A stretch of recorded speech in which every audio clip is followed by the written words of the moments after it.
Conflit de pouvoir en vue, Musk s'attaque ouvertement à la Commission européenne. La bombe a explosé. Elon Musk a fait ce que peu osent en Europe, il a défié l'Union européenne. Pas par des symboles, ni par un discours politique détourné, mais de manière directe publique, sans équivoque. Effaçons l'UE, a-t-il écrit sur X, son propre réseau sous les yeux de centaines de millions de personnes à travers le monde, et ce n'était ni une blague, ni de l'ironie, ni une provocation rhétorique. C'était une attaque frontale contre l'appareil de pouvoir bruxellois. Et le plus frappant dans tout cela, c'était plus que nécessaire. Que s'est-il donc passé ? La Commission européenne, cette super agence non élue, plus puissante que n'importe quel parlement national au sein de l'UE, a tenté d'attaquer Musk sur X à coup de publicité payante. Une campagne soi-disant destinée à informer sur la désinformation, redirigeait en réalité les utilisateurs vers un site de propagande propre à l'UE, et c'est précisément cette publication qui devait ensuite servir de justification à une amende de plusieurs millions contre Musk. Absurde nom typiquement bruxellois. Et Elon Musk, il n'a pas réagi comme un patron de multinationale sans croc. Il a bloqué le compte publicitaire officiel de l'UE. Clac, terminé, rideau. Plus de budget pub, plus de portée payante, plus de propagande européenne, soigneusement emballée sur sa plateforme. La réaction panique, hystérie, perte totale de contrôle à Bruxelles. Car soudain, ils ont compris ce qui se passe quand quelqu'un refuse de se laisser intimider. Quand quelqu'un ne joue plus selon leurs règles. Quand quelqu'un est prêt à adresser un doigt d'honneur bien clair à l'appareil centralisé du contrôle.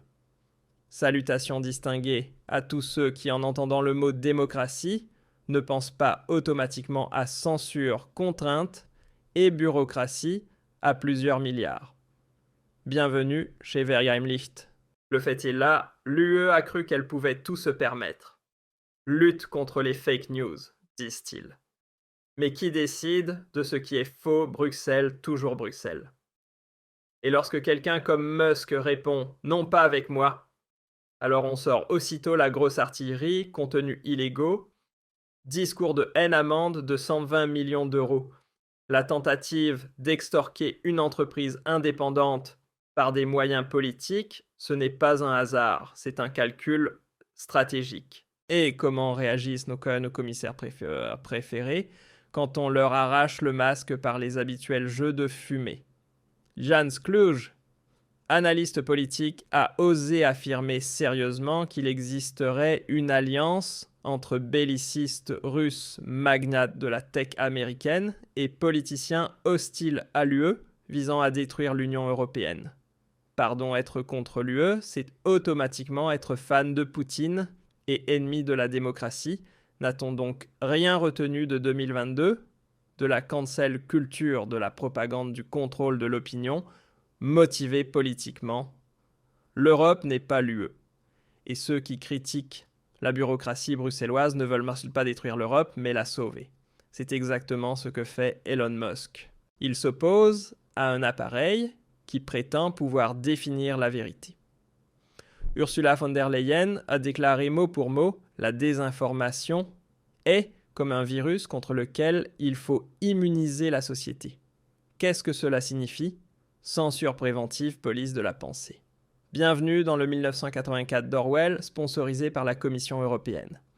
Et tandis que certains hurlent à la menace, d'autres affichent une position claire. Geert Wilders, vainqueur des élections aux Pays-Bas, l'a dit sans détour, « Personne ne vous a élu, vous êtes un régime totalitaire. » Point. Et c'est précisément là que Musk frappe juste. Car il pose à voix haute la question que beaucoup d'Européens se posent depuis longtemps qui contrôlent les contrôleurs, petite parenthèse. Mais elle est essentielle si tu crois que l'État te protégera lors de la prochaine crise, regarde autour de toi. La vérité, c'est que tu es seul. Et si tu n'as aucun plan, tu te feras écraser. C'est précisément pour cela que nous avons conçu le système de préparation à la crise.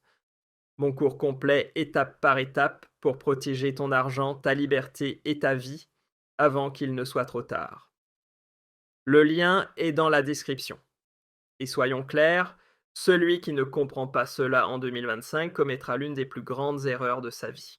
Il ne s'agit depuis longtemps plus seulement de X, ni d'une publicité, ni d'une amende. Il s'agit de la question centrale de notre époque, qui détient le pouvoir d'influencer l'opinion à l'ère numérique. Avec ses nouvelles lois sur le numérique, l'UE s'est dotée d'un outil lui permettant de classer pratiquement n'importe quelle déclaration, opinion ou pensée comme illégale. Aujourd'hui, c'est une critique de la politique migratoire. Demain, un doute sur le changement climatique, et après-demain, un mot de travers sur Ursula von der Leyen. Et le filtre, lui, se trouve à Bruxelles, sans élection, sans légitimité démocratique, sans aucune responsabilité. Elon Musk a percé ce jeu à jour, et il l'a exposé au grand public. L'UE ne veut pas de débat, elle veut du contrôle.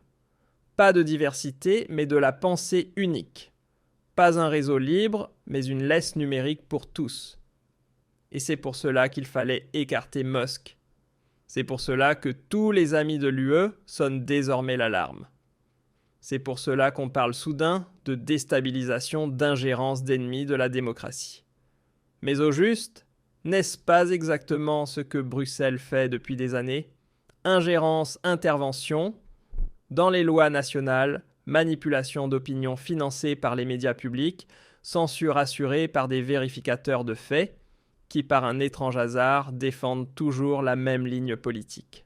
Tout cela fait partie d'un système bien rodé, et c'est précisément pour cette raison que ce conflit est si crucial. Car Elon Musk prouve qu'une autre voie est possible. On peut dire non, on peut résister, et surtout, on peut gagner. X est aujourd'hui l'un des derniers grands réseaux sociaux à refuser l'alignement total. Et c'est exactement pour cela qu'il est attaqué.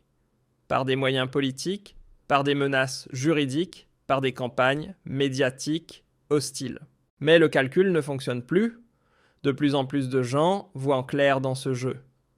De plus en plus réalisent qu'ils vivent dans une cage idéologique dont la porte a été verrouillée par des technocrates à Bruxelles.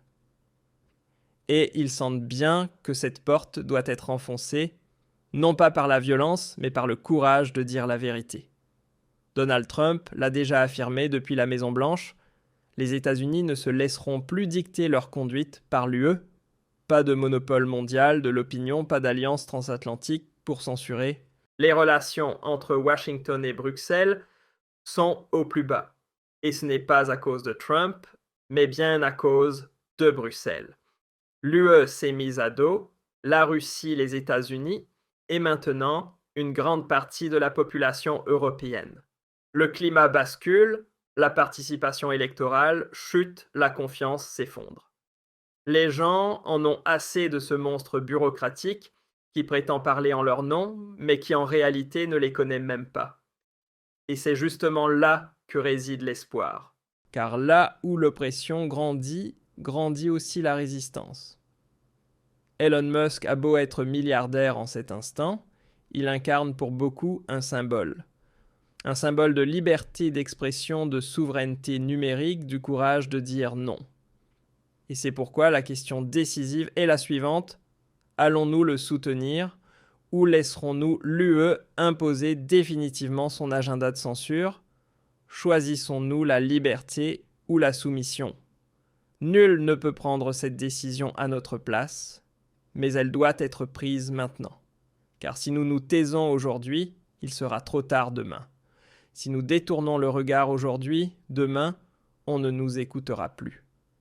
Et si nous ne comprenons pas aujourd'hui ce qui est en jeu, nous perdrons bien plus qu'un simple réseau social.